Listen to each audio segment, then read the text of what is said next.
Classification के बारे में थोड़ा पढ़ेंगे कि किस किस बेसिस पे क्या क्या मतलब किस किस बेसिस पे हम क्लासिफिकेशन किया जाता है, ठीक है ना। उसका थोड़ा टर्म है, वो जल्दी कहीं मिलेगा नहीं मॉड्यूल वगैरह में, सो आज उसको लिखवा भी देंगे, ठीक है। चलो सबसे पहले एक बात बताओ, तुम लोग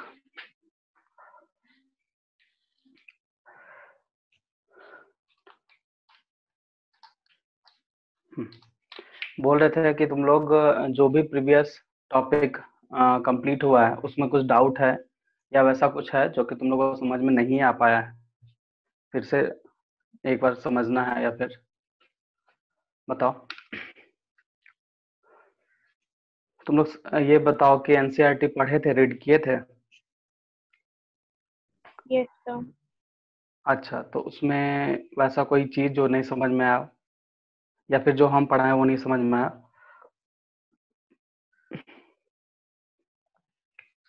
सारा कुछ समझ में आ गया था?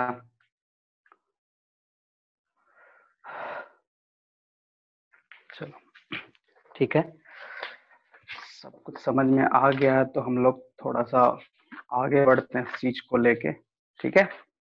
देखो सिस्टमैटिक में हम लोग टेक्सोनॉमिक कैटेगरी वगैरह सारा चीज हम लोग पढ़े, ठीक है। अच्छा, हियरार्चिकल सिस्टम ऑफ क्लासिफिकेशन में जो हम स्पीसीज वगैरह डिफाइन किए थे, उसमें कोई तुम लोग को दिक्कत किसी तरह का? बोलो, बताओ, रिप्लाई करो तुम लोग। क्योंकि देखो टेक्सोनॉमिक एड्स जो है हम लोग को पढ़ना, उसमें 2-3 पार्ट है जो हम लोग को पढ़ना है, ठीक है ना। बस 2-3 पार्ट पढ़ेंगे वो खत्म हो जाएगा। तो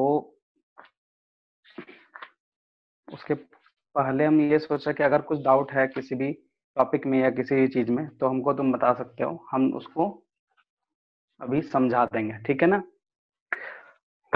नहीं डाउट है? No sir.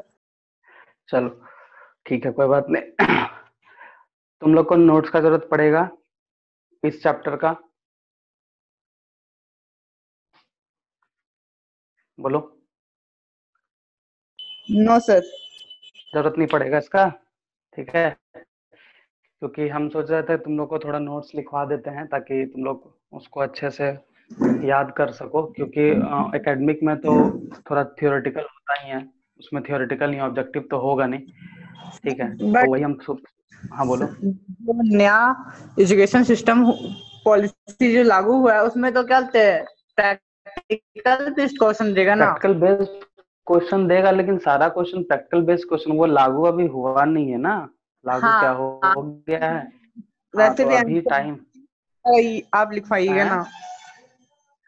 आप वैसे भी जो लिखाइएगा सर एनसीईआरटी शायद हाँ लिखाइएगा ना। एनसीईआरटी ही मतलब नहीं, एनसीईआरटी ऐसा नहीं पूरा एनसीईआरटी, एनसीईआरटी के अलावा भी कुछ रहेगा। जैसे देखो, जैसे सिस्टमैटिक हम लोग पढ़ेंगे, उसमें क्लासिकल सिस्टमैटिक क्या था या टेक्सोनॉमी क्या था, मॉडर्न में क्या चेंज हुआ, क्या डिलिमिटेशन था, वो सब चीज हम लिखाना चाह रहे थे। अगर तुम लोग का हो जाएगा तो ठीक है, कैसे भी ये चैप्टर बहुत ज्यादा मतलब उतना ज्यादा टफ नहीं है कि तुम लोग फिर एनसीईआरटी से भी करोगे तो काफी है। लेकिन कुछ कुछ चीज है जो मेडिकल पॉइंट ऑफ व्यू से इम्पोर्टेंट है, जो कि एनसीईआरटी में नहीं दिया हुआ है, ठीक है। जैसे हम बताए थे तुम लोग को कि न्यू सिस्टमैटिक में क्या चेंजिंग था, फिर मॉडर्न में क्या लाया गया, ठीक है, कौन लाया, इस तरह का भी कभी कभी क्वेश्चंस पूछता है, क्योंकि इसमें तो सबसे ज्यादा जो है वो साइंटिस्ट वगैरह का ही है, ठीक है ना। सिस्टमैटिक सोच रहे थे, सिस्टमैटिक जो टॉपिक है वो हम सोचे थे लिखा देंगे, क्योंकि उसके पहले का जो टॉपिक था द लिविंग वर्ल्ड, वो हम सोच रहे थे कि अगर नहीं भी लिखाएंगे तो तुम लोग उसका एनसीईआरटी का लाइन को शॉर्ट करके नोट बना सकते हो, उसमें कोई दिक्कत है नहीं, ठीक है। जैसे बायनोमियल नोमेनक्लेचर सही है, उसमें चारों पॉइंट एनसीईआरटी का ही लिखो, चाहे एकेडमिक हो या फिर मेडिकल में हो, उसमें क्या है कि तुमको वही चीज पूछेगा, कोई दिक्कत है नहीं, उससे बाहर कभी नहीं पूछा है, ठीक है। और वही सिस्टमैटिक वगैरह सोचा, जैसे मान लो कि हम सिस्टमैटिक का या टेक्सोनॉमी का बेसिस जो था 4 चीज था, कैरेक्टराइजेशन, आइडेंटिफिकेशन, क्लासिफिकेशन, नोमेनक्लेचर, ये जो टर्म्स था, इसको टर्म्स को लिखा देते तो सही रहता। तो अगर तुम लोग चाहोगे तो फिर कोई दिक्कत है नहीं, क्योंकि नेक्स्ट चैप्टर में तो हम स्टार्ट करेंगे तो उसमें लिखाएंगे ही, बट इस चैप्टर में सिस्टमैटिक हम सोच रहे थे लिखवा देते हैं, क्योंकि उसमें तुमको कुछ ना कुछ एक्स्ट्रा मिलेगा एनसीईआरटी के अलावा। ठीक है, ये से लिखवा दीजिए। तो उसको लिखवा देते, हाँ उसको हम लिखवा देते हैं, ठीक है ना, कोशिश करेंगे टू द पॉइंट ही लिखाने का, ठीक है, क्योंकि उसमें जो जो जो चीज है, जहां जहां से क्वेश्चन आएगा वो भी हम सोचे थोड़ा सा, क्योंकि जब पॉइंट लिखेंगे तो कुछ कुछ पॉइंट बढ़ेगा, तो उसको भी समझेंगे हम लोग कि क्या है नहीं है, ठीक है।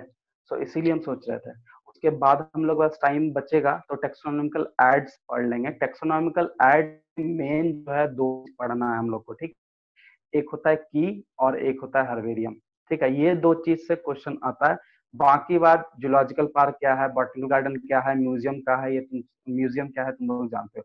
बॉटनिकल गार्डन में सब जानता है कि वो एक प्रिजर्वेटिव पर्पज से है, एजुकेशन पर्पज से है, घूमने के पर्पज से है, सारा कुछ वही है। बॉटनिकल गार्डन में है जो इम्पोर्टेंट है, कुछ एग्जाम्पल्स एनसीईआरटी में देखना, वो बॉटनिकल गार्डन कुछ कुछ जगह का नाम दिया है, ठीक है, वो है।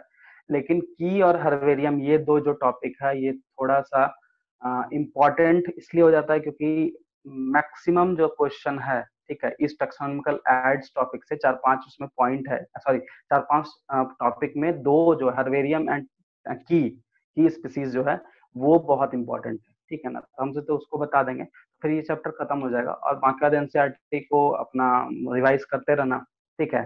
सो टेक्स्ट सिस्टमैटिक जो है थोड़ा हम उसको लिखवा देते हैं, ठीक है ना, वो ज्यादा बेस्ट रहेगा तुम्हारे लिए, और टू द पॉइंट लिखाएंगे, इसीलिए ज्यादा टेंशन लेने का जरूरत नहीं है, ठीक है, लंबा चौड़ा रहेगा नहीं, ठीक है। तो स्टार्ट करते हैं सिस्टमैटिक, क्योंकि उसके बाद हम लोग आज इसको खत्म कर देंगे, नेक्स्ट क्लास से जो है वो बायोलॉजिकल क्लासिफिकेशन स्टार्ट करेंगे, तो उसमें डिफरेंट डिफरेंट टाइप का क्लासिफिकेशन सिस्टम आया हुआ है, वो हम लोग डील करेंगे, ठीक है। सो स्टार्ट करते हैं सिस्टमैटिक। तुम लोग को बोर्ड का लाइट सही से दिख रहा है? बोर्ड में लाइट का कमी नहीं ना? हाँ ठीक ठीक है, चलो। सो सर बस थोड़ा बड़ा बड़ा लिखिएगा। हाँ हाँ हाँ ठीक है ठीक है, जहां नहीं समझ में आएगा जो वर्ड्स ना वो पूछ ठीक लेना कि सर क्या है। Yes sir. ठीक है, is a branch of biology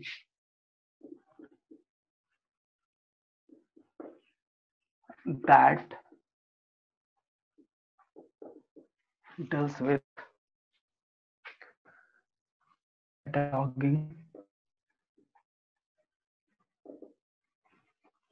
cataloging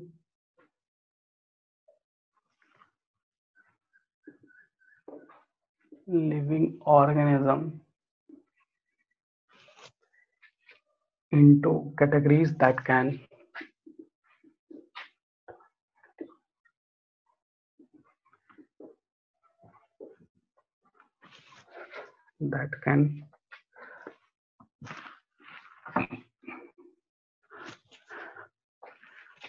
be named, remembered,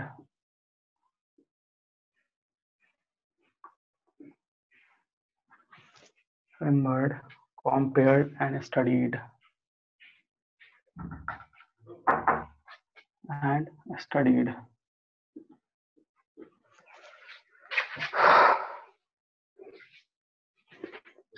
हाँ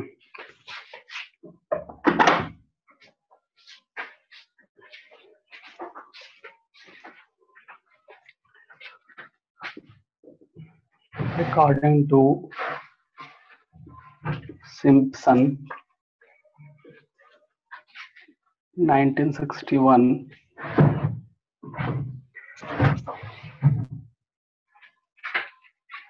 has defined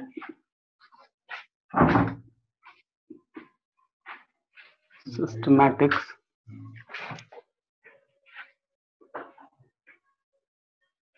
as the branch of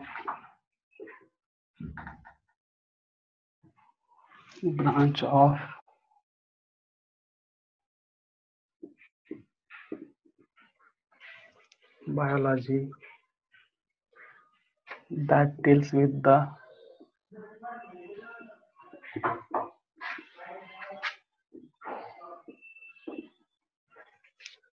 diversity of organism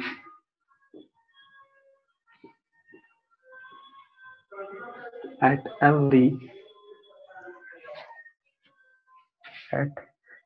level of classification.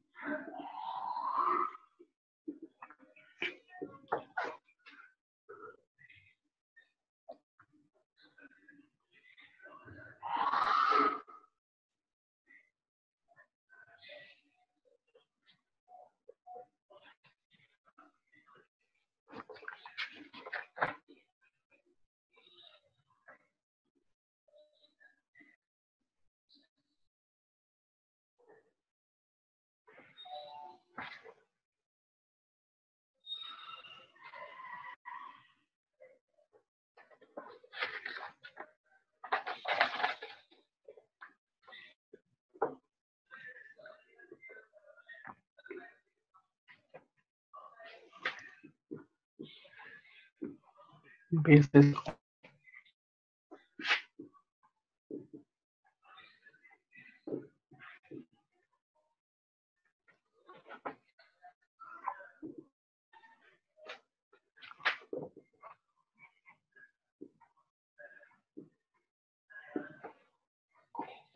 characterization first.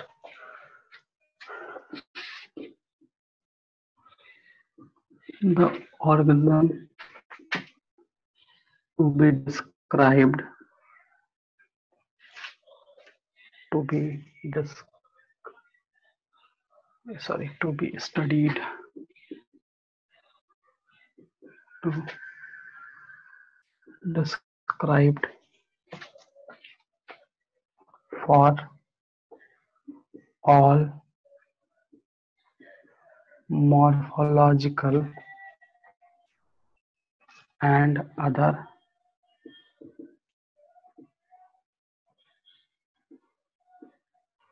characteristic.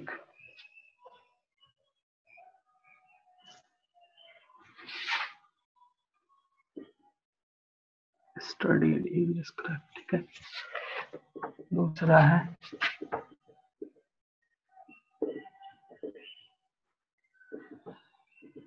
application.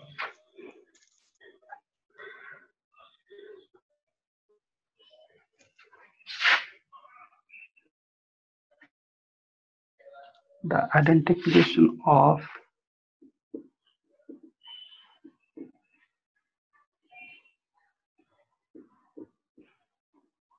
organism is carried out to know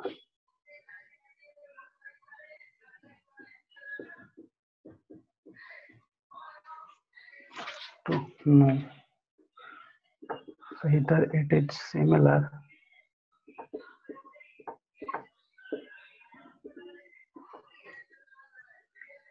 to any of the known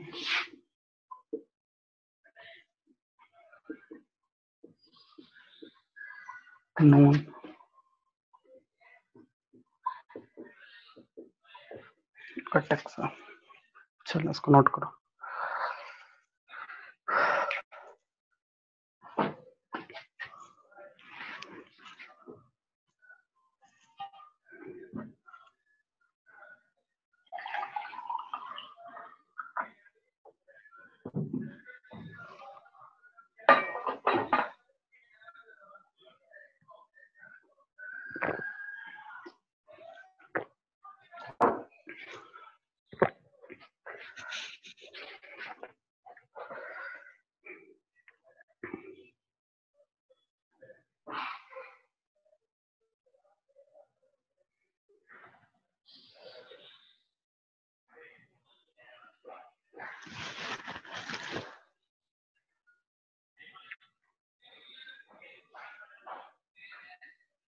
completed sir. हो गया complete? मेरा हो गया और पता नहीं। अच्छा ठीक, सबका हो गया? Yes sir. चलो तुम लोग को एक चीज यहाँ पे ध्यान देना, ये जो है सिम्पसन, इसका जरूर याद रखना, ठीक है ना, क्योंकि ये तुम्हारा इजी भी है और बहुत इजी लैंग्वेज में इसको दिया गया है, मतलब इसको डिफाइन किया गया है।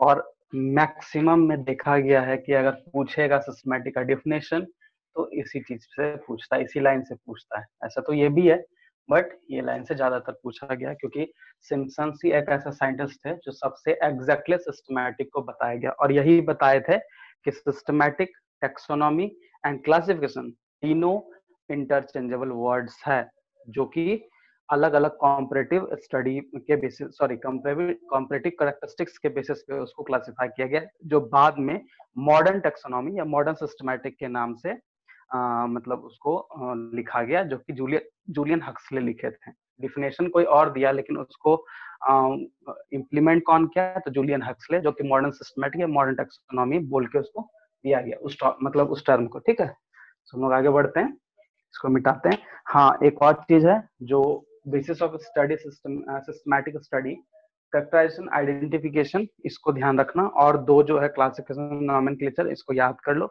इससे क्वेश्चन हमेशा पूछता है, ठीक है। एक क्वेश्चन इस तरह से एक क्वेश्चन पहले पूछ चुका है, क्योंकि चारों में कोई किसी को मिसिंग कर देगा या फिर डायरेक्टली चारों में से किसी को मिस करके बोलेगा करेक्ट बताइए, इनकरेक्ट बताइए, इस तरह से क्वेश्चन रहता है। ठीक है, सो इस पे ध्यान देना। और ये जो टॉपिक लिखाने जा रहे हैं इससे सबसे ज्यादा क्वेश्चन पूछा गया है इस चैप्टर से, मतलब वेटेज जो है इसी टॉपिक से है।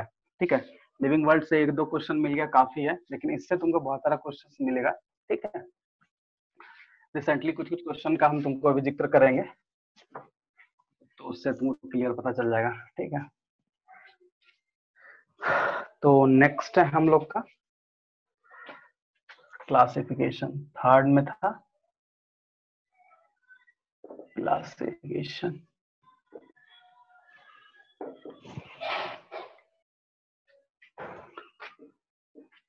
The organism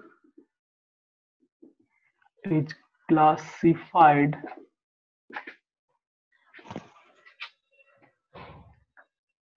on the basis of its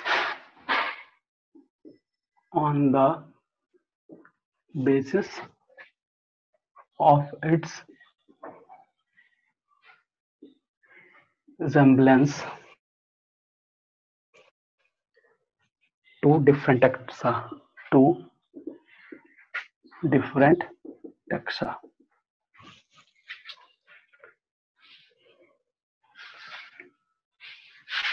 It is possible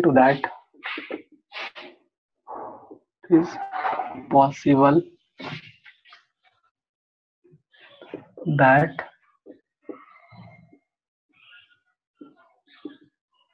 the organism may not resemble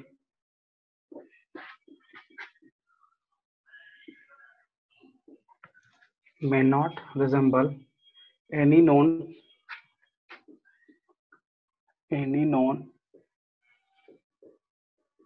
taxa or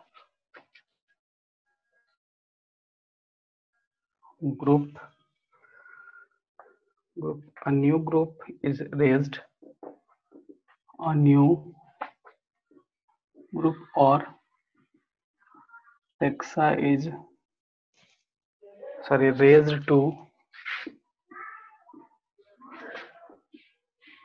accommodate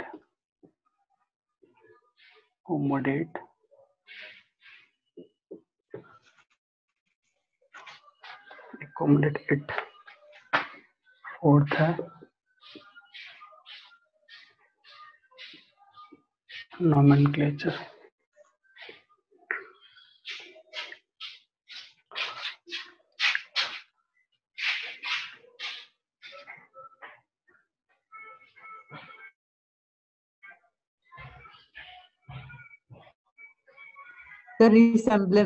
resemblance मतलब रिजेंबल का मतलब होता है एक साथ बहुत सारा करेक्टर्स, कॉमन करेक्टर। ठीक है, रिजेंबलेंस। असेंबल रिजेंबल समझ रहे हो, वही रिजेंबलेंस। Okay sir. हाँ, if the organism is new to systematic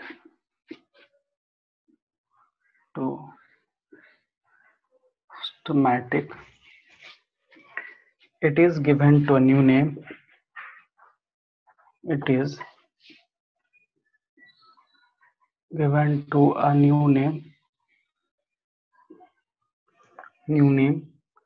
based on rule and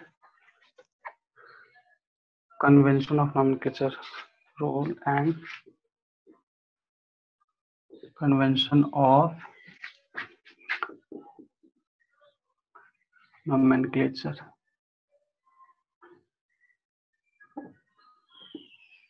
ठीक है, देखो यहाँ पे तो हम लोग जो भी चीज पढ़ रहे हैं, ठीक है, बेसिस ऑफ सिस्टमैटिक स्टडी है कि हम लोग को करना क्या, कैरेक्टराइजेशन देखना, आइडेंटिफिकेशन देखना, क्लासिफाई करना, फिर उसका नेमिंग देखना।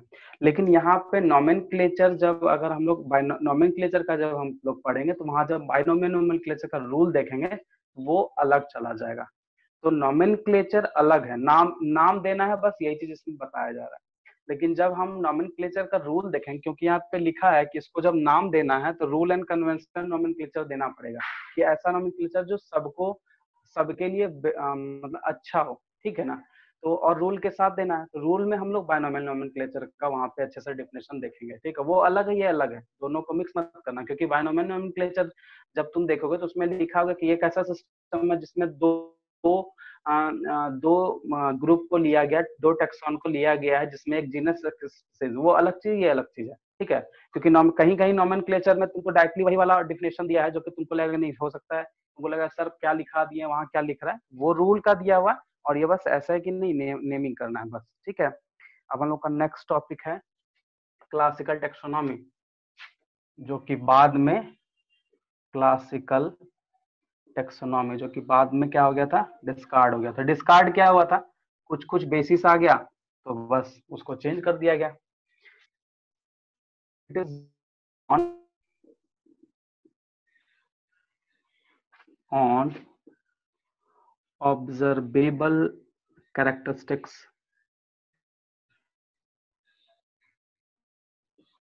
observable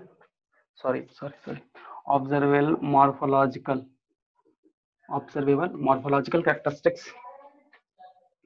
characteristics with normal individual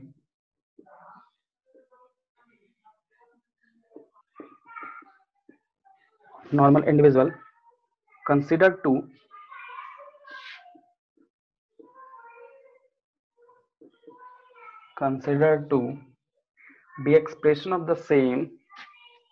be expression of the same while their variation are believed to be imperfect expression, are believed to be imperfect impression,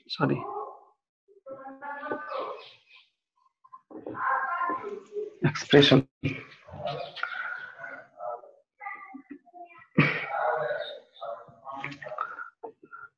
It is originated with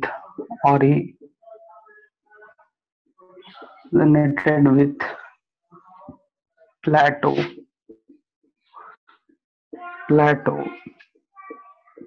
followed by Aristotle. Aristotle को बोलते हैं father of zoology. उसके बाद है थियोप्रेस्टस,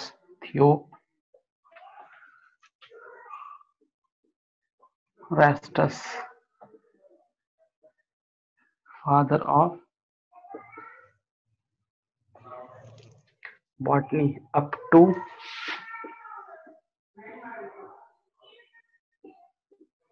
Linnaeus,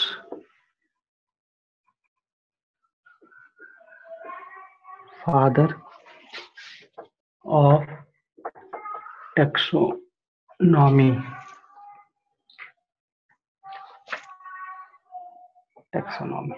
ठीक है।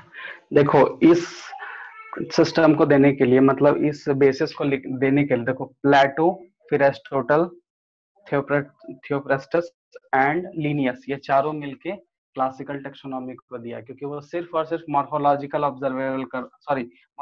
Factor को observe कर रहा था, जो एक्सप्रेस हो रहा है या नहीं हो रहा है, जो कि बाद में हम इसको लिख सकते हैं, जो कि बाद में जब जूलियन हक्सले आया, क्योंकि उसके बाद बहुत सारा बेसिस लिया गया क्लासिफिकेशन का, तो क्लासिकल को ही मॉडर्न टेक्सोनॉमी या मॉडर्न सिस्टमैटिक के नाम से उतारा। तो उसमें इसमें मॉर्फोलॉजिकल सिर्फ है, लेकिन उसमें क्या देखते हैं, इसमें मॉर्फोलॉजिकल है, कलर है, शेप है, साइज है, लेकिन उसमें सारा कुछ है, एनाटॉमी, फिजियोलॉजी, मॉर्फोलॉजी, डेवलपमेंट, वो है, ठीक है। इसीलिए इसमें कुछ और पॉइंट है, इसको पहले नोट करो।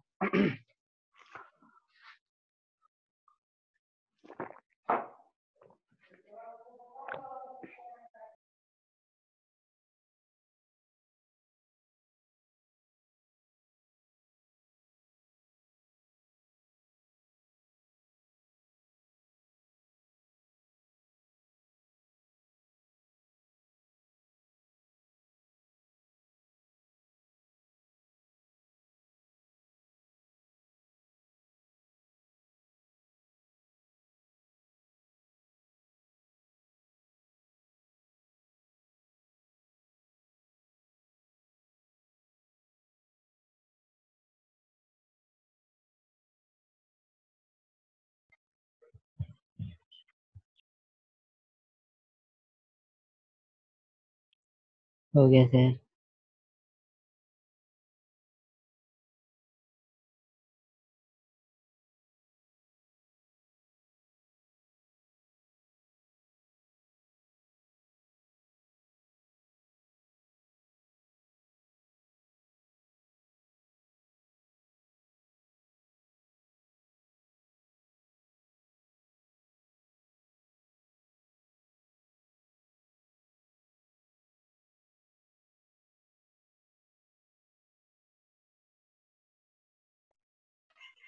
हो गया सर।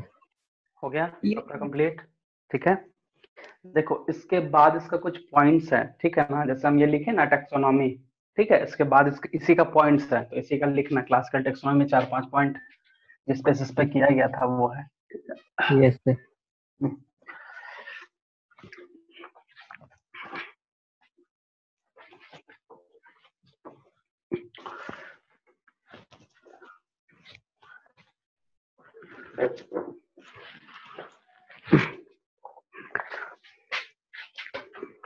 देखो इसमें क्या क्या डिलिमिटेशन था, तो वही सब लिखा रहे हैं। पहला पॉइंट है species are delimited on the basis of morphological characters.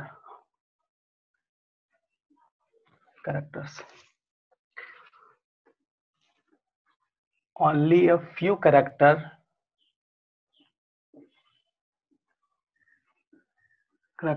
are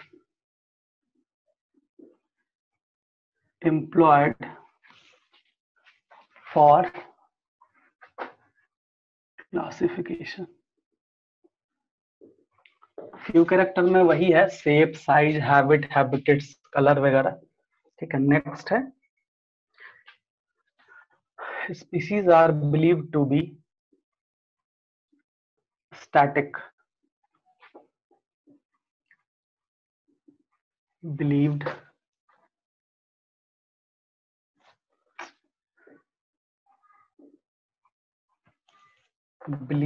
to be static,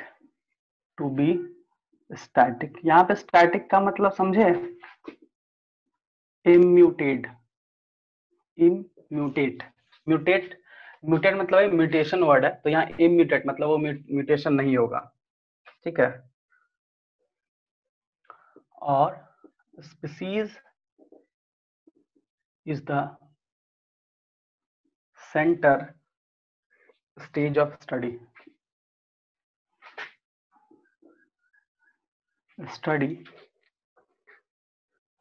Its subunits are not important. Subunits are not important. उसके बाद है a few individual or their preserved specimen are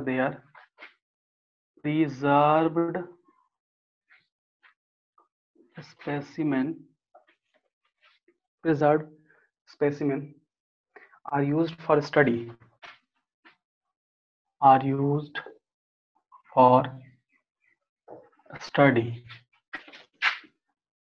called topological concept.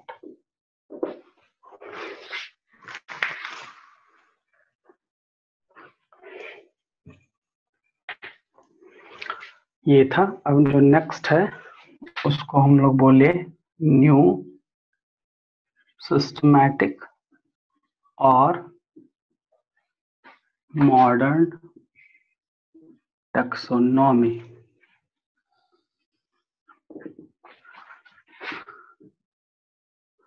given by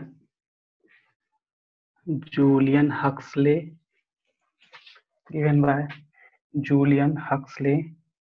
1940. First point,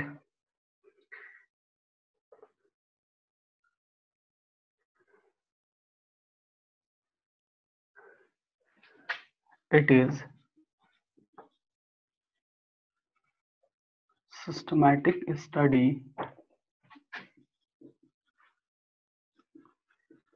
which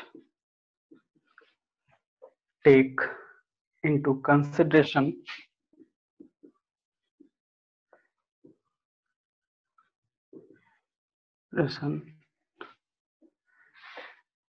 in all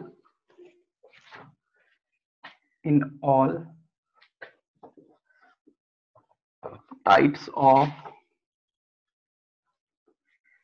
characters, include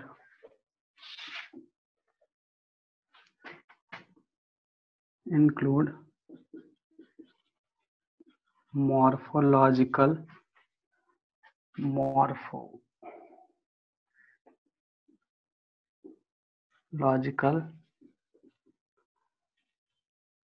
anatomy,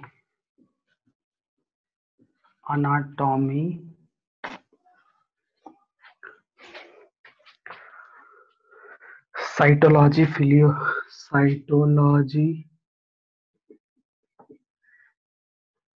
physiology,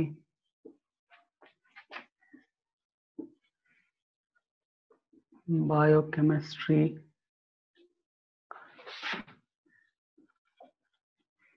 development, या फिर हम इसको लिख सकते हैं एम्ब्रायोलॉजी,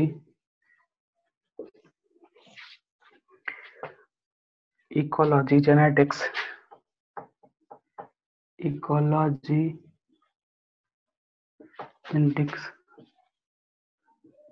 एंड बिहेवियर etc.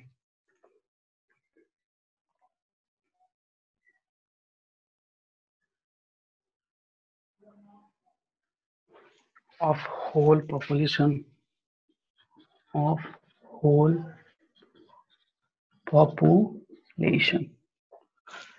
ठीक है, चलो इसको नोट कर लो। उसके बाद है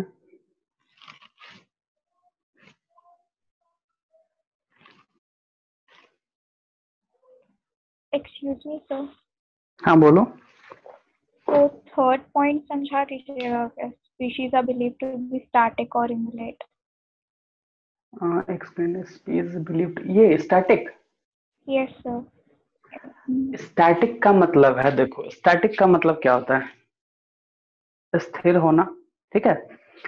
क्लासिकल टेक्सोनॉमी के हिसाब से इसको स्थिर माना गया, मतलब म्यूटेशन ये नहीं करेगा, मतलब अकॉर्डिंग टू नेचर या इन्वायरमेंट जो है ये वेरिएशंस नहीं लाएगा अपने आप में। वेरिएशंस कैसे आता है? तो जो भी सेक्सुअली रिप्रोडक्टिव ऑर्गन है उसमें मोस्टली म्यूटेशन होता है, एसेक्सुअल वेरिएशंस है, अगर वेरिएशन हो रहा है तो म्यूटेशन होगा। तो पहले वाले में लिख दिया कि स्पीसीज आर स्टैटिक इम्यूटेट, कहने का मतलब वो म्यूटेबल नहीं है, जबकि मॉडर्न में बोला कि नहीं स्पीसीज डायनामिक है। डायनामिक में क्या है कि वो म्यूटेशन कर सकता है, मतलब वेरिएशंस ला सकता है। म्यूटेशन को यहाँ वेरिएशन समझो, समझने में इजी होगा, क्योंकि बिना म्यूटेशन के वेरिएशन नहीं हो सकता है, ठीक है।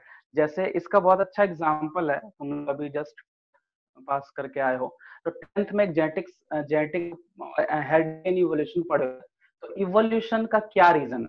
इवोल्यूशन का मतलब ग्रेजुअली चेंजेस मतलब वेरिएशन, और वेरिएशन कैसे होगा? म्यूटेशन से होगा। अगर यूजफुल वेरिएशन होगा तो उसमें यूजफुल म्यूटेशन देखेंगे, अगर हार्मफुल म्यूटेशन है तो कहीं ना कहीं इफेक्ट करेगा।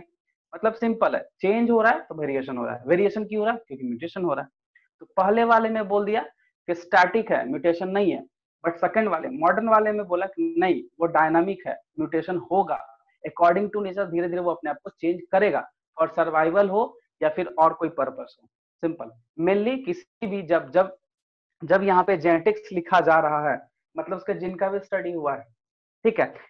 इकोलॉजी लिखा जा रहा है, इसका मतलब वो इन्वायरमेंट का भी स्टडी हुआ है, डेवलपमेंट का भी स्टडी हुआ है, ठीक है। जेनेटिक्स का ही बात करते हैं, तो जेनेटिक्स मेनली किस चीज के लिए? वेरिएशन के लिए, ठीक है। बस यही है। तो मॉडर्न में ऐसा है, लेकिन इसमें बोला नहीं ऐसा नहीं है, बस वही स्टैटिक और इम्यूटेबल लिखा हुआ, ठीक है। समझ में आया? Yes sir. हाँ,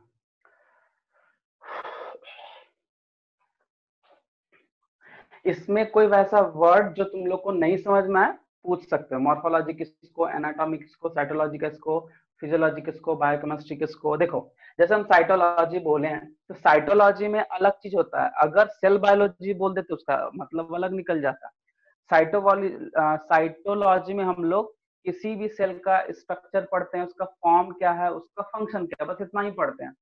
लेकिन जब सेल बायोलॉजी पढ़ेंगे तो उसमें सब कुछ पढ़ना पड़ेगा, उसका क्रोमोसोम बिहेवियर सब कुछ आ जाता है। तो साइटोलॉजी ही यहाँ पे लिखे हैं, और यहाँ एटीसी जब लिखे हैं मतलब वो सब भी लिया गया।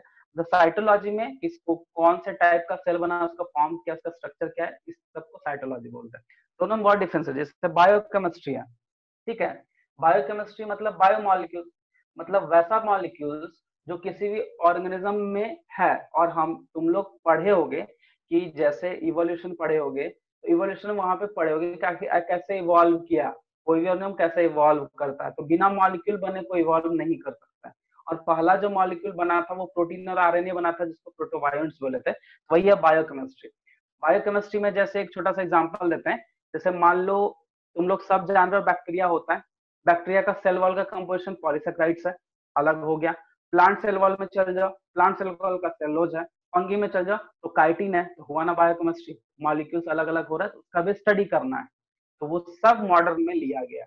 मॉडर्न में खैर सारे एस्पेक्ट्स पे काम किया गया, इसलिए सबसे ज्यादा एक्सेप्टेबल था। ठीक है, चलो हो गया सर। इसमें पॉइंट। हाँ बोलो सर, आप वो 5th पॉइंट ब्लैक बुलेट्स में जो लिखे हैं टोपोलॉजिकल कॉन्सेप्ट्स। अच्छा, टोपोलॉजिकल कॉन्सेप्ट देखो, टोपोलॉजिकल कॉन्सेप्ट मतलब वही है एक एंसेस्टर रिलेशनशिप, मतलब फाइलोजेनेटिक रिलेशनशिप। इवोल्यूशन को हम लोग एंसेस्टर से कनेक्ट कर रहे हैं। कहने का मतलब कि मान लिया किसी का कॉमन एक एंसेस्टर है, उससे सब धीरे धीरे डिवाइड करके जनरेट हुआ, तो वही इवोल्यूशन, वही एंसेस्टर है। बट यहाँ पे लिख रहा है कि इसमें लिखा गया कि नहीं, हम लोग जो है प्रिजर्व स्पेस में, मान लो किसी चीज कोई, जैसे मान लिया कोई ऑर्गेनिज्म अभी भी है, उसका पहले भी कोई स्पीसीज है या कोई स्पेसिमेन है जो प्रिजर्व है, तो उसको भी स्टडी करके दोनों को रिलेट किया गया, जो कि यही चीज इसमें नहीं किया गया। क्योंकि इसमें किया गया क्या, डायरेक्टली रिलेशनशिप निकालो कि इसका एंसेस्टर क्या था, एक जनरेशन, 2 जनरेशन, 3 जनरेशन। जैसे हम लोग फैमिली ट्री बनाते हैं ना, कि हमारे दादाजी हैं तो उनका 2 बेटा है, फिर उनका फिर फैमिली बढ़ेगा, तो 2-3 जनरेशन तक इसमें स्टडी किया गया मॉडर्न में। इसमें जो प्रिजर्व था उसी में सिर्फ किया गया। यहाँ पे देखो एक चीज लिखा हुआ भी, behaviour of whole population. Whole population क्यों? सपोज दैट, मान लो एक छोटा सा एग्जांपल है, समझना, थोड़ा सा इजी बना रहे हैं इसलिए हम एग्जांपल है। मान लिया जाए कोई एक फैमिली है, मान लो कोई सिंह फैमिली है, तो उसका 2-3 जनरेशन का आएगा, तो भाई 2-3 जनरेशन में जो स्प्रेड हुआ है स्पीसीज, उनका क्या कॉमन कैरेक्टर था, उनका क्या कॉमन कैरेक्टर था, उनका क्या कॉमन कैरेक्टर था, ये हम लोग देखते हैं। जरूरी नहीं कि सब में कुछ ना कुछ, सब में सारा कैरेक्टर सेम हो, कुछ ना कुछ कॉमन ऐसा मिल जाता है। वही होता है कि होल पॉपुलेशन का, जैसे मान लो डॉग है, डॉग का भी कॉमन एंसेस्टर कोई ना कोई होगा। वो सब मॉडर्न सिस्टमैटिक में, मतलब कहने का कि फाइलोजेनेटिक रिलेशनशिप को जरूर इसमें सबसे ज्यादा ध्यान दिया गया, इसीलिए उसमें बस प्रिजर्व स्पेसिमेन को, इसलिए उसको टोपोलॉजिकल स्टडी बोला गया। यहाँ पे टोपोलॉजिकल को छोड़ के पूरा पॉपुलेशन पे ही दे दिया गया, पॉपुलेशन पे ही ऑब्जर्व किया गया, ताकि उस पर कॉमन एंसेस्टर पता चल पाए। जैसे हम लोग का जो ऑर्डर है वो प्राइमाटा है, फैमिली है होमिनिडा है। देखो स्पीसीज में हम क्या बताए थे कि जैसे होमो है, होमो में सिंगल स्पीसीज है, ठीक है, लेकिन ऑर्डर जब बात करते हैं तो ग्रुप ऑफ फैमिली, तो हम लोग का फैमिली होमिनिडा, उसके अलावा और कोई होगा, और कोई होगा, और कोई होगा। मतलब कि हम लोग का जो एंसेस्टर है वो क्या है, गोरिल्ला या चिंपांजी? तो बोलता है गोरिल्ला। चिंपांजी हमारा अलग है, बट उसमें बहुत कुछ कॉमन कैरेक्टर हम लोग का दिखता है, तो उसका और हमारा एंसेस्टर सेम होगा, ऐसा बोला गया। वो सब बोला गया मॉडर्न में, जो कि फाइलोजेनेटिक में बोला गया। लेकिन टोपोलॉजिकल में प्रिजर्व स्पेसिमेन, जो मर गया है या वैसा कुछ है जो उसको रखा गया है, उसके हिसाब से कुछ स्टडी करके कुछ सिमिलैरिटी निकाल के उसको कैटेगराइज करना था। तो वैसा सक्सेस नहीं किया गया, वही है इसमें। ठीक है, देखो लिखा हुआ है, ए फ्यू इंडिविजुअल और their preserved specimen are used for study. मतलब जो प्रिजर्व है उसको यूज में लाया, उसके हिसाब से उसको क्लासिफाई किया। जो कि बहुत हद तक सही था बट लेकिन कुछ गलत भी था, जिसके कारण वो बाद में डिस्कार्ड हो गया। जैसे हम तुम लोग को चीज बताते हैं, अभी हम लोग बायोलॉजिकल क्लासिफिकेशन नहीं पढ़े हैं, बट इस चीज को समझने के लिए समझना कि स्टार्टिंग में जब सिस्टम ऑफ क्लासिफिकेशन आया, पहला आर्टिफिशियल आया, उसके बाद नेचुरल आया। नेचुरल को ज्यादा एक्सेप्ट किया गया क्योंकि उस पे हर एक कैरेक्टरिस्टिक्स पे, हर एक ऑब्जर्वेशन पे उसका काम किया। लेकिन आर्टिफिशियल में क्या था, बस दो ही था, प्लांट और एनिमल। ठीक है, फंगी को रख दिया एनिमल में, ठीक है, क्लेमाइडोमोनास को रख दिया कहीं और, ठीक है। ठीक है, उसके बाद बैक्टीरिया को रख दिया एनिमल में, तो क्या बैक्टीरिया एनिमल का पार्ट है? नहीं पार्ट है। तो नेचुरल में इस चीज को अलग किया गया, जो कि अल्टीमेटली बहुत सारे आए साइंटिस्ट, 2 किंगडम दिए, प्लांट एनिमल, फिर 3 किंगडम आया, 4 किंगडम आया, फिर ultimately R H Whittaker 5 kingdom है। फिर एक नया साइंटिस्ट है कार्ल लुईस करके, जो कि उसमें भी फिर डोमेन बना दिए कि नहीं इसका डोमेन बनना चाहिए, यूनिसेलुलर बेसिस पे बनाया गया। वो फिर हम लोग आगे पढ़ेंगे और समझ में आएगा अच्छे से। समझ में आ गया क्या होता है टाइपोलॉजिकल, सॉरी टोपोलॉजिकल, टाइपो नहीं, टोपोलॉजिकल, समझे? बोलो कोई दिक्कत? No sir. ठीक है, चलो इसको मिटाएं, यस रेस सर। कर रहे हैं, ठीक है। इसका कुछ कैरेक्टरिस्टिक्स है, जैसे ये 4-5 लिखो, मॉडर्न का भी कुछ है, उसको तुमको ज्यादा ध्यान रखना है, ठीक है ना, क्योंकि उस तरह का क्वेश्चन तुम्हारा एम्स में, एसएसएन रीजन में पहले बहुत पूछा है, ठीक है। क्योंकि टेक्सोनॉमी का मेन जो पर्पस है वो अब हम लोग को पता चलेगा कि आखिर ऐसा क्यों है। पूरे मॉडर्न, पूरे टेक्सोनॉमी में यूनिट ऑफ टेक्सोनॉमी किसको बोला गया है पता है? स्पीसीज को, क्योंकि स्पीसीज से ही हम लोग पूरे पूरे ग्रुप को क्लासिफाई या पूरे उसके और मतलब क्या बोल सकते हो, ग्रुप को हम लोग क्लासिफाई करते हैं, ठीक है। तो सबसे पहला इसमें फर्स्ट पॉइंट में सबसे पहला पॉइंट है मॉडर्न का ही, new systematic, it is based on, directly लिखते हैं, it is based on the study of all type of the study of all types of variation, directly यहाँ वेरिएशंस को ही ले रहा है, variations in the species, in the species. दूसरा point, along with morphological, along with morphological characters, morphological characters, other investigation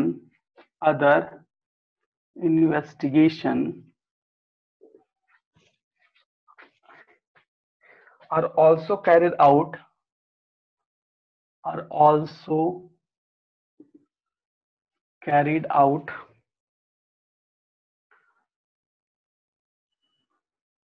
to know the variety of trait, to know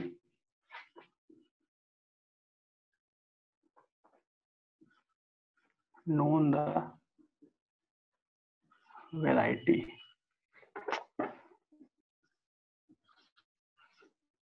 of traits, third है delimitation of species of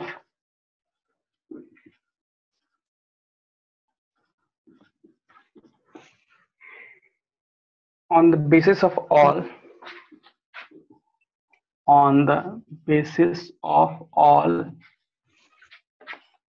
biological traits नहीं traits होता है, सारे traits, it is also called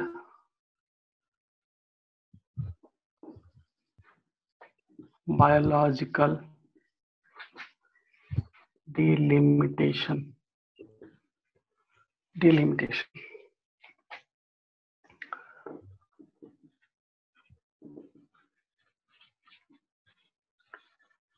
Traits are includes, sorry,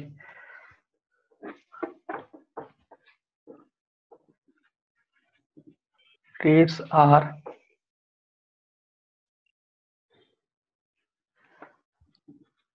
indicating primitiveness and advancement and advanced traits. Advanced traits. External traits are indicate primitive and advanced.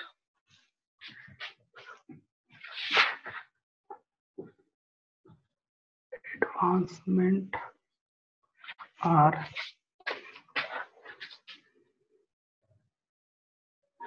found out.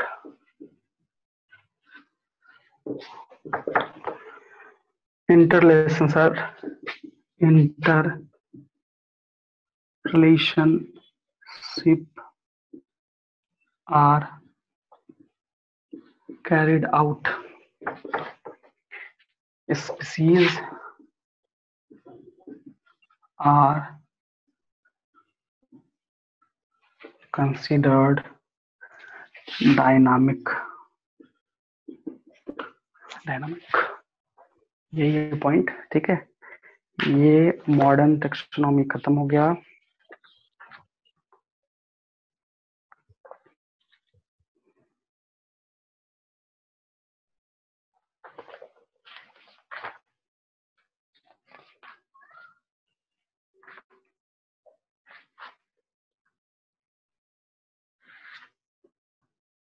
Note करो. उसके बाद binomial nomenclature. Sorry, हम लोग फिर directly लिखेंगे hierarchical classification taxonomic category. ठीक है.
हो गया sir.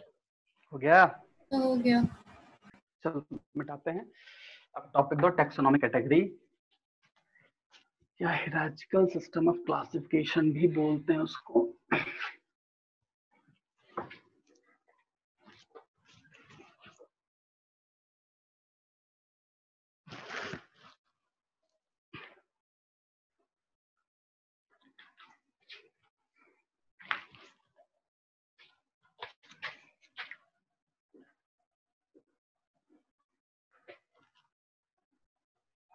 Hierarchy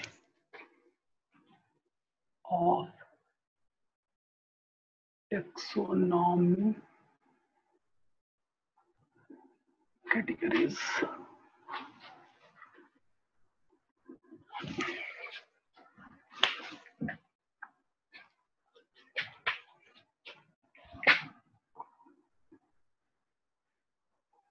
Also called Linnean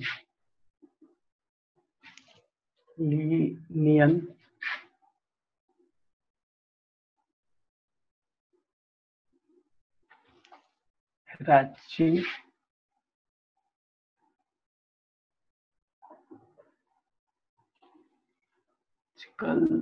system of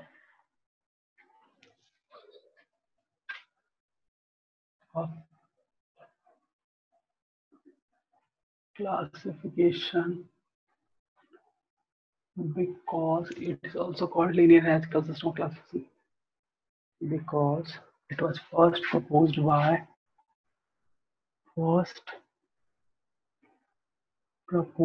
by Carlos Linnaeus.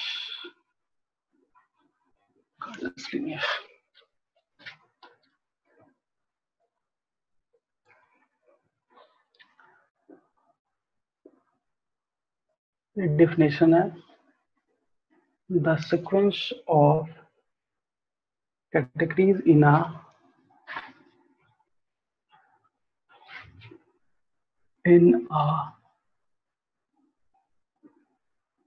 descending order starting from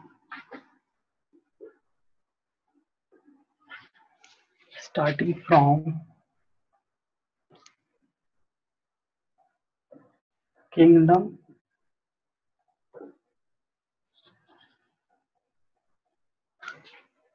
and reaching up to species.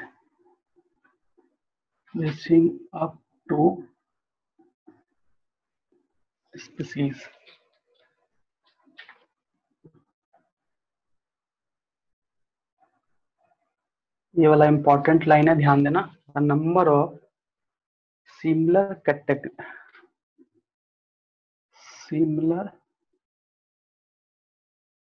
character is decreased from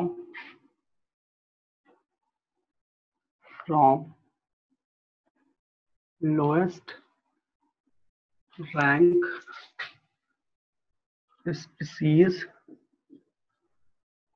to highest rank kingdom.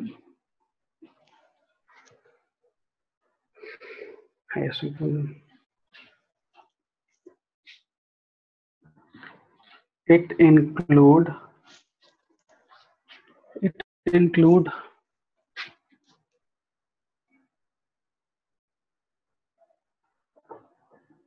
it is of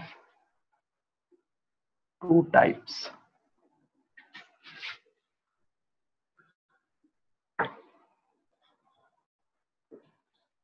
Obligate and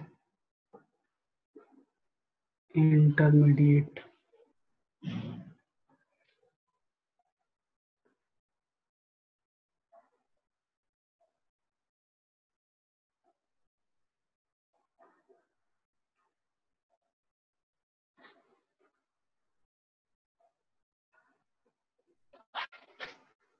तो इसमें हम directly तुम लोग को लिख देते हैं kingdom. इसका डेफिनेशन नहीं लिख रहे हैं, डायरेक्टली इसका अरेंजमेंट लिख देते हैं, ठीक है। Kingdom, phylum, class, order,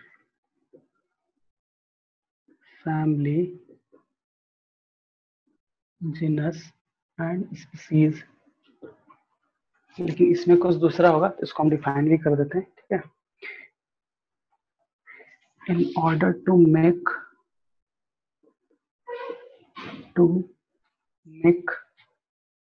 taxonomic position of species, taxonomic position of species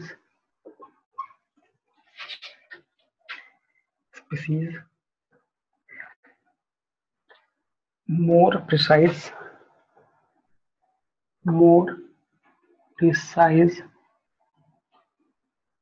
certain category have been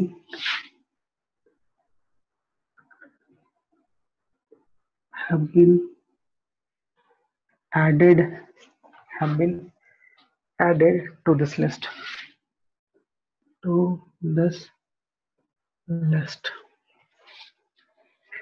They are called intermediate, ठीक है। तो इसमें एग्जाम्पल के तौर पे सब फाइलम, सुपर क्लास, सब किंगडम, ETC मतलब सब या सुपर जो भी आएगा वर्ड वो इंटरमीडिएट में चला जाएगा, और प्लेन में रहेगा तो प्लेन मिल जाएगा। ठीक है, सब फैमिली सब है। ठीक है, अब इसके बाद हम बायनॉमियल नोमेनक्लेचर का 2-3 जो है इंपॉर्टेंट पॉइंट लिखा देते हैं। बाकी बात इसका रोल जो है वो एनसीईआरटी का लाइन को तुम लोग नोट कर लेना, वो हम नहीं दिखाएंगे। उसके बाद हम लोग सीधा टेक्सोनॉमिक कैटेगरी में हम लोग जाएंगे और स्पीसीज वगैरह को डिफाइन करेंगे। ठीक है,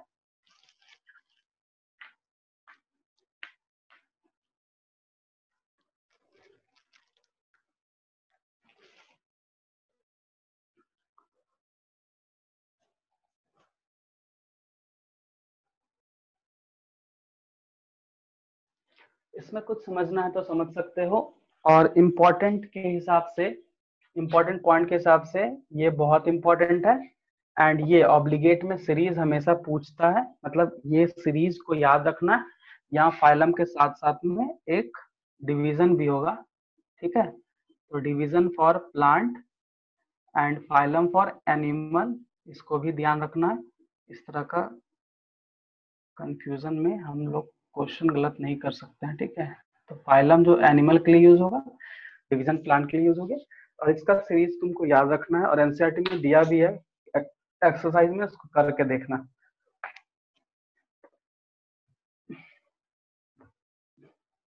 ये इंपॉर्टेंट हम इसलिए बता रहे हैं कॉन्सेप्ट, क्योंकि देखो ध्यान से समझना, स्पीसीज में सिमिलैरिटीज बहुत ज्यादा हाई होगा, किंगडम में कम होगा। तो क्वेश्चन कैसे पूछता है, वो डेफिनेशन डाल देगा। ठीक है, कि इनमें से किसमें सिमिलर कैरेक्टर ज्यादा होगा या कम होगा, उसमें से तुमको किंगडम स्पीसीज नहीं देगा, इस बीच में सातों में कोई भी डाल देगा 4 ऑप्शन। अब तुमको ध्यान से पढ़ के समझना किसमें ज्यादा सिमिलरिटीज दिख रहा है और किसमें कम, मतलब कम दिख रहा है, तो उस हिसाब से ऑप्शन रहता है। ठीक है, ये है तुम्हारा। बाकी बात हिरार्चिकल सिस्टम ऑफ क्लासिफिकेशन, तो टेक्सोनॉमिक कैटेगरी का जो टॉपिक है उससे तो फिर क्वेश्चन रहेगा भी, एकेडमिक में भी पूछता है बहुत। ठीक है, तो ये सब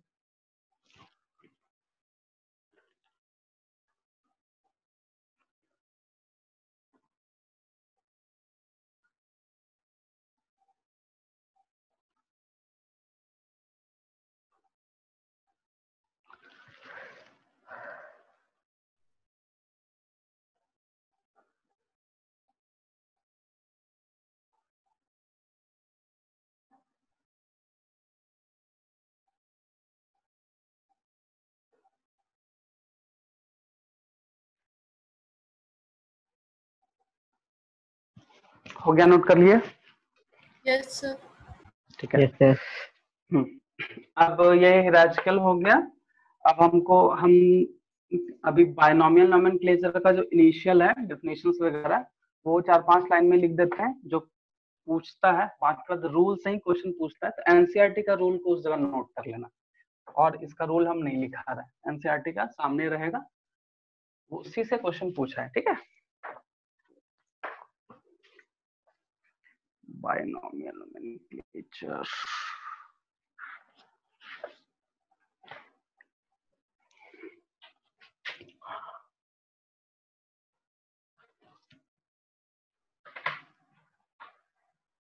बायनॉमियल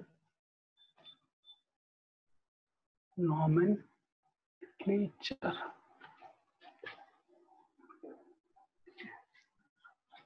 फर्स्ट पॉइंट,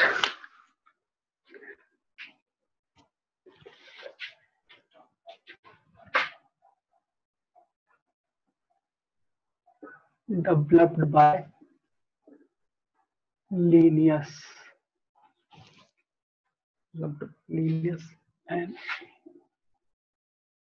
Linnaeus 1751 में। और क्या था?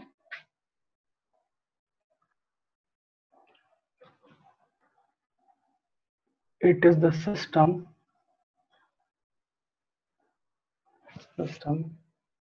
of providing organism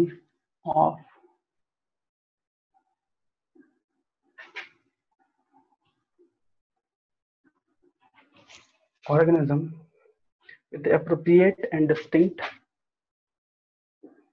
with appropriate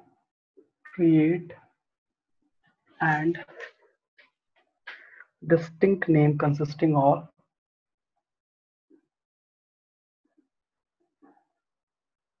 name consisting of two words,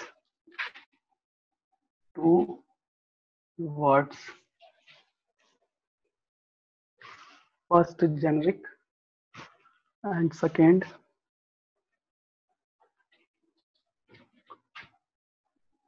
first generic and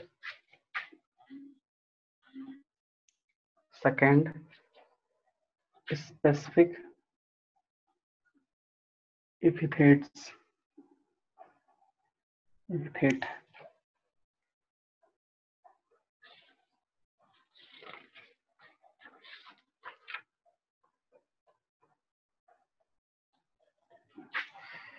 next में है rule of binomial nomenclature. Rule of binomial nomenclature.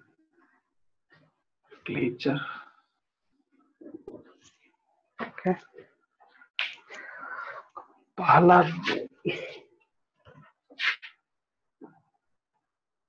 there are 5 codes of nomenclature. codes of, ये भी important है, इससे भी क्वेश्चन पूछता है. nomenclature first में फर्स्ट ICBN, सेकंड है ICZN, थर्ड है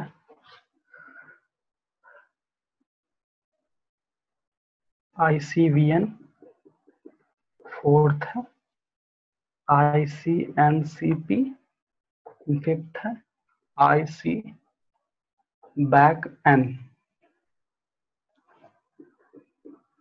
इसको समझते हैं क्या है. International code of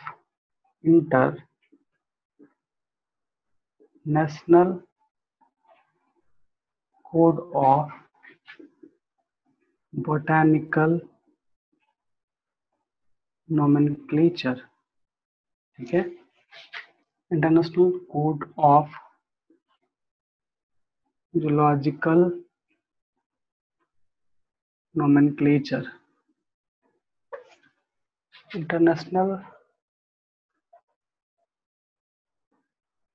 code of viral nomenclature. उसके बाद है international code of nomenclature. Virus. Okay. Virus. हाँ. International code of nomenclature for cultivated plant, जो कि हम लोग GM क्रॉप बोलते हैं बायोटेक्नोलॉजी वगैरह का यूज करके. और एक लास्ट है international code of bacteriological nomenclature. ठीक है. तो तुम्हारे बुक्स में एनसीईआरटी में बॉटनिकल एंड जूलॉजिकल दिया हुआ है. ये 5 होता है. इसी बेसिस पे सारा मतलब सारा ऑर्गेनिज्म का जो भी है रूल नेमिंग दिया जाता है, इसलिए हम ये लिखवा दिए. और हाँ, इसका जो रूल के बाद जो पॉइंट है ना, 4-5 point, Latin word, italics word, वो एनसीईआरटी का नोट कर लेना है. एनसीईआरटी. ठीक है. NCERT line. ठीक है. उसको नोट कर लेना. उसके जस्ट नीचे नोट कर लेना, कहीं इधर उधर नहीं करना. ये कंप्लीट हो गया. उसके बाद हम लोग का नेक्स्ट है टेक्सोनॉमिक कैटेगरी में. इससे स्टार्ट करेंगे. तो इसको लिख लो पहले. ठीक है.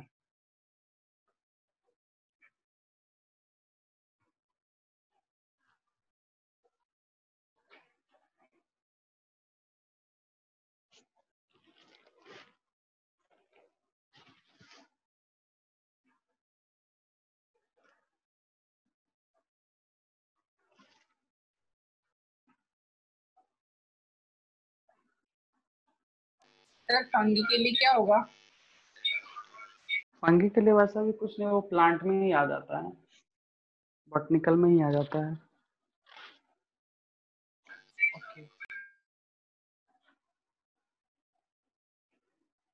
फंगी तो प्लांट ही है ना जी, वो तो एक क्लोरोफिलस प्लांट है एक तरह का बस।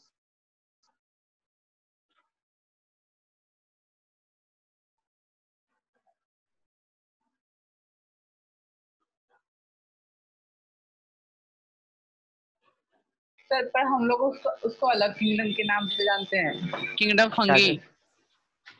हम तो बोले तुमको कि एक्चुअली क्या है, वो प्लांट ही है, बट उसका कुछ कैरेक्टरिस्टिक्स है जो अलग करता है उसको, इसलिए उसका अलग किंगडम दिया गया है। ठीक है, वही सब चीज तो बाद में जो है वो अच्छे से मतलब अरेंज किया गया। ठीक है, सबसे पहले एनिमल प्लांट आया, फिर प्रोटिस्टा दिया, फिर मोनेरा दिया, तब फिर किंगडम मतलब फंगी आया। उसके बाद भी एक नया साइंटिस्ट है जो कार्ल लुईस बोल रहे हैं, वो एक नया डोमेन डेवलप किया है। वो बोला है कि यूनिसेलुलर जब है तो उसको 3 डोमेन में क्यों नहीं किया जा सकता है। हम लोग आगे पढ़ेंगे और अच्छे से समझ में आएगा, जिसमें मोनेरा में हम लोग बैक्टीरिया में 2 चीज रखे हैं, आर्चेन्यू बैक्टीरिया और प्रोटिस्टा को अलग दे दिए गए हैं। वो बोलता है प्रोटिस्टा को क्यों ना डोमेन बनाया जाए, क्योंकि वो यूनिसेलर सब यूनिसेलर बट प्रोकैरियोटिक और यूकैरियोटिक में डिफरेंस है, बस इसी के लिए डोमेन बनाया है। तो लाइफ ऑफ 2 डोमेन भी है, हम लोग को पढ़ना बायोलॉजिकल क्लासिफिकेशन। ठीक है, इसको नोट कर लिए? Yes sir. चलो, इसका नीचे रूल लिख लेना, सो वहां पे जगह छोड़ दो, उसको लिख ही लेना, छोड़ना मत। ठीक है, अब हम लोग का नेक्स्ट जो टॉपिक है वो है टेक्सोनोमिक कैटेगरी।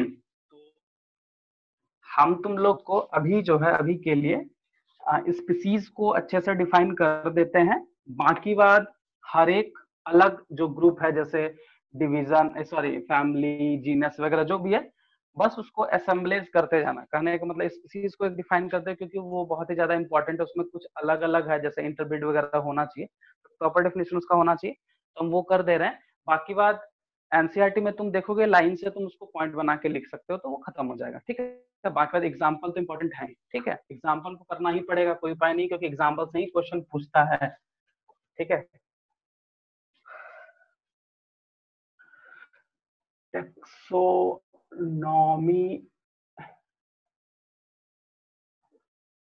कैटेगरीज, पहला है species.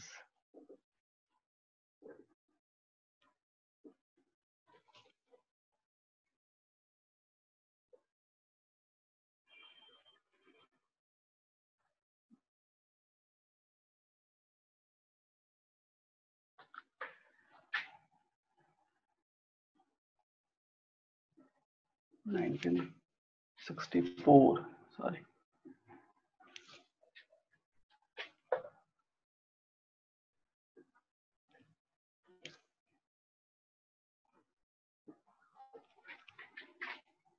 has defined species as sir 1964 लिखे हैं। sorry 64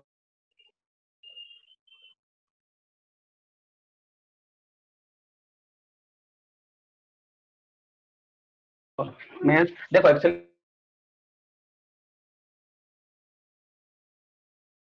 क्या है ना, स्पीसीज को पहले भी डिफाइन किया गया एग्जैक्टली ग्रुप ऑफ एक्चुअल और potentially interbreeding population or potentially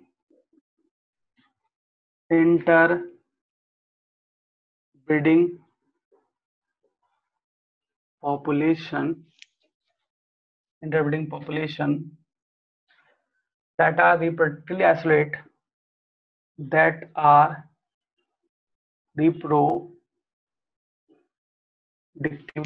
reproductively isolated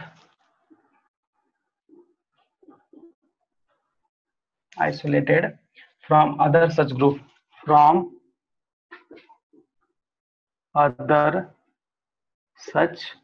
group, ठीक है, वो मतलब वो भी डिफिनेशन लिख ही देते, नोट करिए लो। ठीक है, उसमें बोला गया था it is a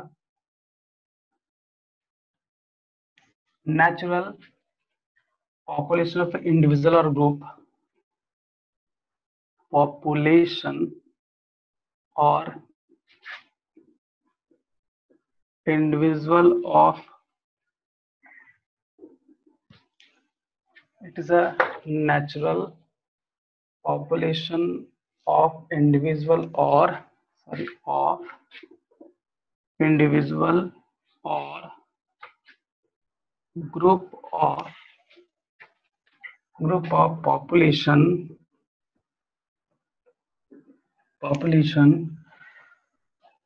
which resemble one another in which resemble one another in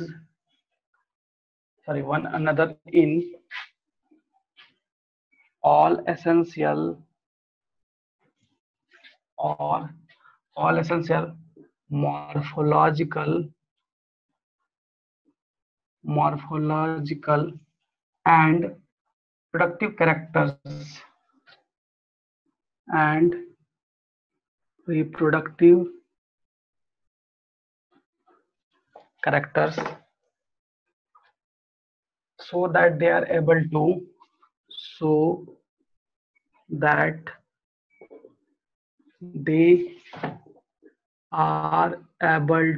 freely interbreed and produce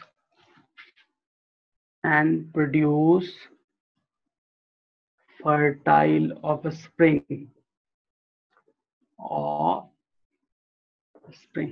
बस यही है तुम्हारा स्पीसीज। इसका एग्जाम्पल जो है, एग्जाम्पल एनसीईआरटी से कर लेना, मैंगो वगैरह पोटैटो वगैरह का होगा, उसको तुम उसमें नोट कर लेना। उसके बाद देखो, उसके बाद फाइलम है, सॉरी जेनस है, ठीक है, फैमिली है। तो वन एंड मोर कैरेक्टर जब मिल जाता है तो वो जेनस होता है, ठीक है। फिर वन एंड मोर कैरेक्टर जब जेनस का मिलेगा तो फाइलम होगा। मतलब ग्रुपिज्म करते जाना, स्पीसीज का ग्रुप एक जीनस, मतलब ग्रुप ऑफ जीनस एक फैमिली, ग्रुप ऑफ फैमिली एक ऑर्डर में आएगा। वो सारा एग्जांपल दिया गया है, डिफिनेशन स्टार्टिंग में एनसीईआरटी का तुम पढ़ोगे समझ में आ जाएगा, एक दो लाइन में उसको नोट कर लेना, ठीक है। और ये है तुम्हारा स्पीसीज का, इसका एग्जांपल लिखा दिया। स्पीसीज का डिफिनेशन को ध्यान से याद कर लेना, ठीक है ना, क्योंकि ये क्वेश्चन पूछता है, ज्यादा पूछता है। और टेक्सोनोमिक कैटेगरी में एग्जाम्पल जितना याद कर सकोगे उतना ज्यादा बेनिफिट हो जाएगा, ठीक है। क्योंकि जो भी चीजें लिखने आएगा स्पीसीज पे ही लिखने आएगा, तुम एकेडमिक हो या फिर मेडिकल पॉइंट ऑफ व्यू से अगर बात करें तो इसी से क्वेश्चन पूछता है। But medical point of view में एक एक्स्ट्रा किस चीज क्या है कि वहाँ एग्जाम्पल को ज्यादा वो मतलब ये करता है, ज्यादा उस पर एम्फसाइज करता है, ठीक है। तो वहां पे देखो एनसीईआरटी में हम तुमको एक फिगर दिखा देते हैं जो कि पूरा है, वो 2017 या 16 का क्वेश्चन में भी आ चुका था, वहीं से क्वेश्चन आया है। क्या क्वेश्चन था बता देते हैं, पहले हम फिगर दिखा, मतलब फ्लो चार्ट दिखा देते हैं लोग। देखो ये एक है फ्लो चार्ट, एंड सबके पास होगा एनसीईआरटी, ये देख लो, ठीक है। इसमें से कोई भी एक स्पीसीज का उठाएगा नाम और उसका बोलेगा मैच द कॉलम, ऑर्डर वगैरह सब लिख देगा। जैसे एक बार हाउस फ्लाई का आ चुका है, शायद 17 या 16 में आया है, हमको ध्यान नहीं आ रहा है, बट वो आया है, ठीक है, 17 या 16 में, जिसमें match the column house fly का दिया, उसका फैमिली ऑर्डर जीनस वगैरह लिख दिया और इधर रैंडमली लिख दिया सबको और बोला कि आप मैच करके बताइए कौन सा सही है। इस तरह से ऑप्शन आया था, तो यही चीज था, ठीक है। तो आज हम लोग टेक्सोनोमिक कैटेगरी इसको कंप्लीट कर लिया और बाकी बात तुम लोग आगे कंप्लीट करना, फिर कुछ प्रॉब्लम होगा तो बोल सकते हो, हम वैसे लिखवा देंगे, ठीक है। हाँ, कुछ चीज है जो और जैसे कोरिलेशन कैरेक्टर वगैरह बताना है, तो पहले इसको लिख लो, ठीक है। फिर हम नेक्स्ट क्लास जो है आगे हम स्टार्ट करेंगे, ठीक है। इसको नोट कर लो, और इसमें कुछ प्रॉब्लम है तो पूछ सकते हो या और कुछ जानना है, प्रॉब्लम है इसमें, प्रॉब्लम है बताओ। No sir. ठीक है ना। तुम लोग को क्या असाइनमेंट एक भी मिला है ऑब्जेक्टिव वाला फर्स्ट चैप्टर का? No sir. नहीं मिला है, ठीक है। नो असाइनमेंट हम, हाँ असाइनमेंट हम बात करके सर से भिजवाते हैं, ठीक है ना। असाइनमेंट मिल जाएगा तो उसको तुम बनाना, और सारा एनसीईआरटी से ही रहेगा, जो भी असाइनमेंट तुम लोग को मिलेगा एनसीईआरटी से ही रहेगा, तो फुल चैप्टर का एनसीईआरटी से मिलेगा। ठीक है, तो उसको तुम बनाना, देखना कहाँ तुमको प्रॉब्लम हो रहा है, जो क्वेश्चन है क्वेश्चन को डिस्कस करते जाना। ठीक है, क्वेश्चन के लिए टाइम निकाल के हम लोग डिस्कस कर लिया करेंगे। ठीक है, ताकि कंप्लीट होते जाए। ठीक है, नोट कर लिया इसको? Yes Yes, sir. sir. ठीक है, तो हम लोग आज बस इतना ही रहने देते हैं। नेक्स्ट क्लास जो है हम लोग टेक्सोनोमिक एड्स भी पढ़ के खत्म करेंगे। ठीक है, और नेक्स्ट क्लास में जो भी इस डाउट से प्रॉब्लम, सॉरी इस चैप्टर से प्रॉब्लम होगा, जो भी डाउट वगैरह होगा, नेक्स्ट क्लास खत्म ही करके फिर हम लोग आगे चैप्टर में इंटर करेंगे। ठीक है, अब तुम लोग का काम क्या रहेगा, सबसे पहले नॉमेनक्लेचर का जो छोड़े हैं उसको नोट्स कंप्लीट कर लेना, और फिर फाइलम वगैरह का जो छोड़े हैं वो जो एनसीईआरटी का लाइन से ही रहेगा। कुछ कुछ चीज है जो हम तुमको और बता देंगे, जो कि ऐड कर लेना अपने नोट्स में। और टेक्सोनोमिक एड्स में museum, botanical garden, zoological park, वो सब लिखाना उतना इंपॉर्टेंट है नहीं, वो एनसीईआरटी से भी कर लोगे, हो जाएगा। और उसमें दो चीज है, की एंड हेर्वेरियम, इसको एक बार तुम लोग रीड करना। उसमें हम लोग को जानना है, की में बहुत कुछ है, कपलेट है, फैक्टर्स है, कुछ है उसमें इंपॉर्टेंट है। ठीक है, तो नेक्स्ट क्लास को खत्म करें। हाँ बोलो सर। मॉर्फोग्राफी, मोनोग्राफी होता है वो। अच्छा मोनोग्राफी है। हाँ, मोनोग्राफी का एक लाइन है, उसमें ज्यादा कुछ है ना, वैसे हम बता देंगे मोनोग्राफी कुछ। उससे जो मोनोग्राफी से बस वही एक दो लाइन है जो वही क्वेश्चन पूछता है, और कभी वैसा क्वेश्चन आया नहीं है।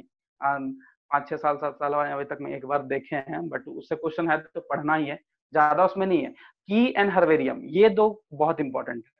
ठीक है, क्योंकि 2017 या 18 में इसका टेक्सोनोमिक एड से ही वो सारा कुछ दे दिया था, और सबका डिफिनेशन पूछा गया था। की एंड हेर्वेरियम बहुत इंपॉर्टेंट है।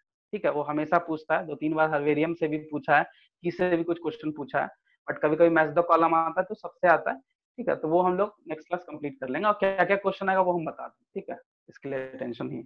हाँ, असाइनमेंट है, असाइनमेंट का हम बात करते हैं, सर से नहीं होगा तो हम लोग भिजवाते हैं। ऐसे भी फिर तो संडे का हम लोग का क्लास है ही। ठीक है, सो हम लोग उस दिन मिलते हैं। ठीक है, थैंक यू संडे को सर। नहीं सर, मंडे को क्लास है ना हम लोग का, मंडे को क्लास है ना। हाँ, मंडे को class, Yes, sir. Monday and Friday हम लोग का क्लास है। हाँ ठीक, ठीक है फिर, ठीक है फिर next class. Thank you, sir. Okay, thank you sir. Welcome welcome. पढ़ाई करना तुम लोग, इसको कंप्लीट करके यहाँ आगे बढ़ना है। ठीक है, कंप्लीट करते जाना, बस ये दिमाग में बैठा लो। ठीक है, ठीक है फिर नेक्स्ट क्लास।